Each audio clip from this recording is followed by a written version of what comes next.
Hello dear students, welcome to KSM tutorial. आज आम दशम श्रेणी जीव विज्ञान बहिर द्वितीय अध्याय श्वसन रेस्पिरेशन प्रश्नावली नंबर 1 रु 7 जाए आलोचना करिबा।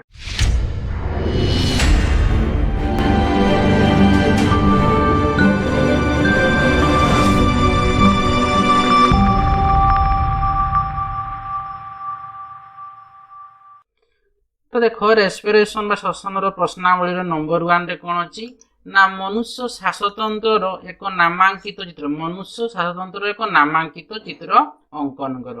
तो केम चित्रटा अंकन कर तार उत्तर देखो ये मनुष्य श्वासतंत्र नामांकित चित्र है कि। तो देखो ये आसला कौन आमर नासारंध्र, यहाँ हूँ आम कौन नासारंध्र। तापर ये आसला नासापथ है कि नासापथ। तापर ये रहा कौन ना ग्रसनी बुझीगला। तापर ये रहा आमर सरपेटिका बुझीपार। तापर देखो ये आमर श्वास नली, ये हूँ कौन श्वास नली बुझीगला कि। तापर देखो ये आमर बाम फुसफुस, इे रहा आमर दक्षिण फुसफुस बुझीगला। तापर देखो एगुड़ाक जोड़ा कौन ये कौन आसला माने एगुड़ाक ना ये हूँ कटारिका कौन कटारिका। ये हूँ आमर श्वास नलिका है कि श्वास नलिका।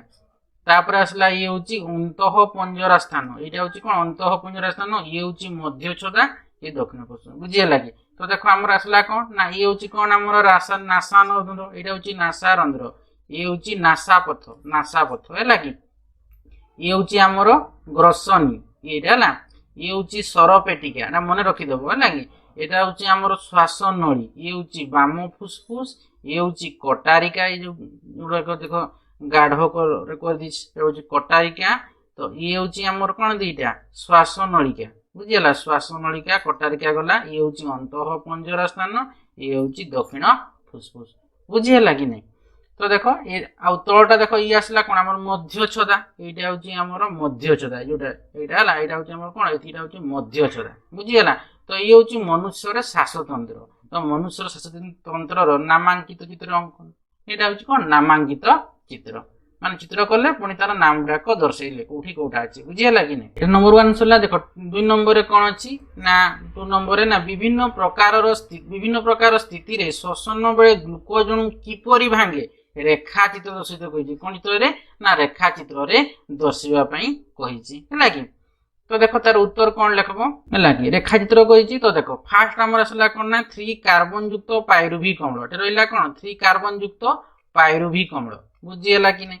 तो देखो जे जो अम्लजान फास्ट आम जीव 3टा गोटे हूँ कौन आमर अम्लजान अनुपस्थिति, अम्लजान अभाव, अम्लजान उपस्थिति। तो फास्ट देखो अच्छी कौन 3 कार्बन युक्त पायरुभिक अम्लटा अम्लजान अनुपस्थिति है कौटी ना ईस्ट कोष है कि ईस्ट कोष कौन हूँ ना 2 कार्बन युक्त इथानल है कि अम्लजान अनुपस्थिति 3 कार्बन युक्त पायरुभिक अम्ल अम्लजान अनुपस्थिति ईस्ट कोष है कि 2 कार्बन युक्त इथानल प्लस अंगारकाम्ल युक्त शक्ति। तो यहाँ को आम कहे कौन वायु अपजीवी श्वसन बुझीगला कि नहीं। तापर देखो 3 कार्बन युक्त पायरुभिक अम्ल है कि सेकेंड आमर कौन फास्ट अम्लजान अनुपस्थिति, सेकेंड हूँ अम्लजान अभाव। तो यहाँ कौटी ना पेशिकोष कौन 3 कार्बन युक्त लैक्टिक अम्ल हम 3 कार्बन युक्त कौन हम लैक्टिक अम्ल प्लस शक्ति निर्गत हम। तापर देखो 3 कार्बन युक्त पायरुभिक अम्लटा अम्लजान उपस्थिति रे माइट्रोकंडिया है कि कौन हम ना अंगारकाम्ल हम प्लस जल प्लस शक्ति। यहाँ को आम कह कौन वायु उपजीवी श्वसन। आ पेशिकोष माने कौन ना जो कोष आम कौन कहते चलवा हो है कि मांस पेशिकोष गुड़ाक है कि माने आम दौड़ुचे चलुचे है कि। तो मैंने पेशिकोषटा हूँ अंगारकाम्ल साहाय्य अंगारकाम्ल कौन करे से साहाय्य करे बुझीगला कि नहीं। सॉरी अंगारकाम्ल हूँ अंग चालन साहाय्य करे। पेशिकोषटा हूँ कौन आमर ये हूँ कौन अंग चालन साहाय्य करे अंग चालन साहाय्य करे खाली जानबार है कि साहाय्य करे बुझीगला। तो ये तुम कौन ना नामांकित 3 कार्बन युक्त पायरुभिक अम्लटा अम्लजान अनुपस्थिति रे ईस्ट कोष कौन हूँ ना 2 कार्बन युक्त इथानल बाहर अंगारकाम्ल शक्ति बाहर है कि। तापर देखो 3 कार्बन युक्त पायरुविक अम्ल अम्लजान अभाव रे पेशी कोश रे 3 कार्बन युक्त लैक्टिक अम्ल सृष्टि करूचे शक्ति निर्गत होउची ठीक सेपरि 3 कार्बन युक्त पायरुविक अम्लटा अम्लजान उपस्थिति रे माइटोकॉन्ड्रिया रे हैला कि अंगारकाम्ल जल आउ शक्ति सृष्टि करूची तेणु वायु उपजीवी श्वसन जेहेतु अम्लजान उपस्थिति रहू सेटा को हमें वायु उपजीवी श्वसन कहबा जेतु अम्लजान अनुपस्थिति रहू सेटा को हमें वायु अपजीवी श्वसन कहबा एटा टिके मने रखि दिथिबो बुझी हला कि देखो संवातन और गैस परिवहन किपरि हुए लेखो तो फास्ट हमें संवातन विषय लेखिबा तापर हमें गैस परिवहन विषय लेखिबा बुझी हला तो देखो संवातन और गैस परिवहन किपरि हुए संवातन संवातन डेफिनेशन लिखि दबो तो बिट 1 रे कोन लेखबो ना संवातन एक दुई पर्याय विशिष्ट घटना फुसफुस मध्य को वायुर प्रवेश को प्रश्वास और फुसफुस रु वायुर प्रस्थान को निश्वास कहा जाए सेकेंड पॉइंट रे कोन लेखबो ना संवातन रे बक्ष गहर सहाय्य करे संवातन रे कोन बक्ष गहर सहाय्य करे बक्ष गहर एक फंपा पवन निरोध कठरी एहार आगपट स्टर्नम द्वारा और पछपट मेरुदंड द्वारा दुई पट पंजरा हाड़ दुई पट पंजरा हाड़ और अंतः पंजरा मांसपेशी और तलपट मध्यचरा द्वारा आबद्ध बुझीगला तो first point second point third point रे कोन लेखबो ना प्रश्वास समय अंतः पंजरा मांसपेशी संकोचन और उदरीय मांसपेशीर शिथिलन घटे फल बक्ष गहर आयतन 20% वृद्धि पाए बक्ष गहर और फुसफुस मध्यस्थ वायुर चाप कि मध्यस्थ वायु चाप वायुमंडल चाप ठारू कम हुए तेणु वायु फुसफुस मध्य को प्रवेश करे फोर्थ पॉइंट रे कोन लिखबो ना निश्वास एक शिथिलन प्रक्रिया एही समय बक्ष गहर आकार ह्रास पाई फुसफुस उपरे चाप पड़े तेणु फुसफुस मध्य को वायु बाहर को चली आसे बुझीला एतिला तुमर संवातन एबे हम आलोचना कोन करबा कोन ना गैस परिवहन तार फर्स्ट पॉइंट रे कोन लिखबो ना रक्तर आरबीसी एला कि फर्स्ट पॉइंट लिखबो रक्तर आरबीसी रे थिबा हीमोग्लोबिन अम्लजान ग्रहण करी ऑक्सी हीमोग्लोबिन रे परिणत हुए सेकंड पॉइंट लेखबो ऑक्सी हीमोग्लोबिन रक्त माध्यम रे बाहित होई प्रत्येक कोष निकट रे पहुंचे कोष ऑक्सी हीमोग्लोबिन रु अम्लजान ग्रहण करी श्वासक्रिया करे फल रे अंगारकाम्ल निर्गत हुए थर्ड पॉइंट रे कोन लेखबो अंगारकाम्ल रक्त को चली आसे और रक्त माध्यम रे बाहित होई फुसफुस रे पहुंचे और विसरण प्रक्रिया द्वारा रक्त रु फुसफुस रो कटारिका बाट देई वायुमंडल को निर्गत हुए बुझी हला तापर देखो हमर 4 नंबर क्वेश्चन ता कोन कहिछि 4 नंबर रे ना वायु उपजीवी श्वसन और वायु उपजीवी श्वसन मध्य रे पार्थक्य लेख तो फास्ट हमें बाम साइड लिखि दबा वायु उपजीवी श्वसन डाहां साइड रे हमें लिखि दबा वायु उपजीवी श्वसन बुझियला तो तार उत्तर देखो कोन लेबा वायु जेहेतु वायु उठे उपजीवी श्वसन कहिछि फास्ट ହେଲା କି ତେଣୁ ବାୟୁ ଉପजीवी श्वसन पट लिखिदेବା वायु उपजीवी श्वसन कहि सेटा को हमें साइड लिखिदेवा तो वायु उपजीवी श्वसन रे कोन ना अम्लजान अनावश्यक वायु उपजीवी श्वसन रे अम्लजान दरकार नै सेकंड रे कोन थिला हमर तार वायु उपजीवी श्वसन रो फर्स्ट पॉइंट कोन ना उपजीवी श्वसन माने अम्लजान आवश्यक वायु उपजीवी श्वसन रो सेकंड पॉइंट कोन ना एथिरु कम शक्ति माने केते दुईटी एटीपी अणु उत्पन्न होय जेहेतु अम्लजान रो अनावश्यक तेणु कम एटीपी उत्पन्न हो तेणु दुईटी एटीपी अणु उत्पन्न हुए वायु उपजीवी श्वसन रे कोन ना एथिरु अधिक शक्ति माने 38 एटीपी अणु उत्पन्न हो अम्लजान जेहेतु आवश्यक तेणु बेसी परिमाण रे एटीपी अणु उत्पन्न होउची तो वायु उपजीवी श्वसन रो थर्ड पॉइंट रे कोन लेखबो एथिरे इथानॉल सुरासार बा लैक्टिक अम्ल सृष्टि होई थाए बुझियला तो वायु उपजीवी श्वसन रे लेखबो एथिरे अंगारकाम्ल और जल मुक्त होई थाए वायु उपजीवी श्वसन रो फोर्थ पॉइंट लिखबो कोन ना एथिरे ग्लूकोज रो असंपूर्ण जारण हुए आ वायु उपजीवी श्वसन रे लिखबो कोन ना एथिरे ग्लूकोज रो संपूर्ण जारण हुए बुझी हला तो एथिला नंबर 4 नंबर तापर देखो हमें तार 5 नंबर को दिया 5 नंबर कोन होई ना 5 नंबर देखो अछि कोशीय श्वसन कोन ग्लाइकोलिसिस और साइट्रिक अम्ल चक्र विषय रे लेख बुझीला तो देखो तार उत्तर रे कोन लेखबो कोशीय श्वसन कोन कहै तार डेफिनेशन ता कहै लिखि दबा तापर कहितबो ग्लाइकोलिसिस और साइट्रिक अम्ल चक्र विषय लेखबा तो देखो उत्तर रे कहबो कोशीय श्वसन हैला कि कोशीय श्वसन काहा को जाई फास्ट लेखबा तापर कोशीय श्वसन रे कोन हुए लेखबा तापर ग्लाइकोलिसिस और साइट्रिक अम्ल चक्र विषय लेखबा तो कोशीय श्वसन तो बिट 1 रे लेखबो कोन ना खाद्यर खाद्यर जारण कमा शक्तिमोचन अंगारकाम्ल निगर्मन कोष रे साधित हुए यह कोशीय श्वसन कहा जाए। सेकेंड पॉइंट लिखब कौन ना कोशीय श्वसन पाई 6 कार्बन युक्त ग्लूकोज अणु को विवेचना करा जाई थाए।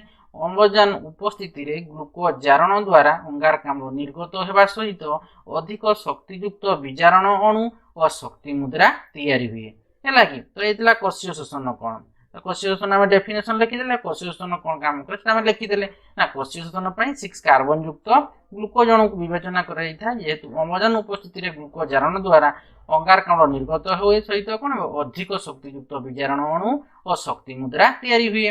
तापर ग्लाइकोलिसिस एवं साइट्रिक अम्ल चक्र विषय लिखवा। तो फास्ट आम ग्लाइकोलिसिस विषय लिखवा कि तो ग्लाइकोलिसिस हेडिंग दे देबो। तो B1 रे कौन लिखबो ना कोषर कोषजीव करे ग्लाइकोलिसिस प्रक्रिया हुए। यह मुख्यतः दुईटी पर्याय दे चली थाइबा होई थाए।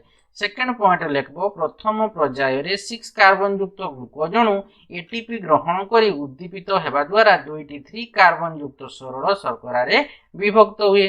थर्ड पॉइंट रे कौन लिखबो ना द्वितीय पर्याय रे प्रति 3 कार्बन युक्त शर्करा जैव रासायनिक क्रिया द्वारा पायरुभिक अम्ल रे परिणत हुए। ये आमर कौन ग्लाइकोलिसिस रो। तापर हम साइट्रिक अम्ल चक्र विषय लिखबा। तो साइट्रिक अम्ल चक्र कौन लिखबो ना माइटोकॉन्ड्रिया रो मैट्रिक्स रे है कि माइटोकॉन्ड्रिया रो मैट्रिक्स रे साइट्रिक अम्ल चक्र प्रक्रिया संगठित होई थाए। अम्लजान उपस्थिति रे पायरुभिक अम्ल माइटोकॉन्ड्रिया भीतर को प्रवेश करे और साइट्रिक अम्ल चक्र रे भाग निए। बुझियला इतला तुम नंबर 5 नंबर।